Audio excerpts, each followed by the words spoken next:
Monsieur le Premier ministre, lundi, le président de la République a réédité sa grande messe, le Choose France. Il a reçu au château de Versailles des patrons de la tech du monde entier, des milliardaires, pour construire des entrepôts Amazon par-ci, des data centers par-là. De mon côté, plus modestement, lundi, mon programme a été tout autre. J'ai reçu des messages de nombreuses associations d'aide alimentaire. Elles m'alertaient parce qu'elles ont été informées d'une décourageante nouvelle des services de leur préfecture. Les crédits de renfort pour l'aide alimentaire ne sont pas reconduits. Alors l'aide alimentaire, c'est moins sexy que la tech. Une épicerie sociale, ce n'est pas Versailles. Et pourtant, choisir la France, ça devrait être ça. Choisir la France, ça devrait être de recevoir à Versailles celles et ceux qui font tenir le pays, et non les abandonner au moment où leur travail n'a jamais été aussi essentiel.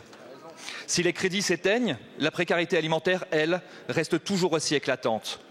Dois-je vous rappeler, Monsieur le Premier ministre, qu'aujourd'hui en France, 50% des travailleurs pauvres déclarent ne pas manger à leur faim.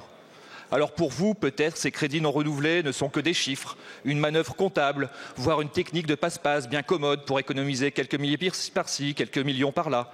Mais sur le terrain, les conséquences sont réelles. À Lyon, c'est le risque de fermeture d'une asso d'aide alimentaire pour les étudiants. Dans le Béarn, une épicerie sociale. Dans le Loiret, c'est la banque alimentaire qui est mise à mal. Partout dans le pays, c'est le même refrain. Alors face à ces crédits non renouvelés, ne répondez pas « Fonds mieux manger pour tous ». Il existe, c'est très bien, je le salue, il faut le pérenniser. Mais maintenant, Monsieur le Premier ministre, soyons sérieux. Donner d'une main pour reprendre de l'autre, ce n'est pas une stratégie de financement pertinente, c'est cynique.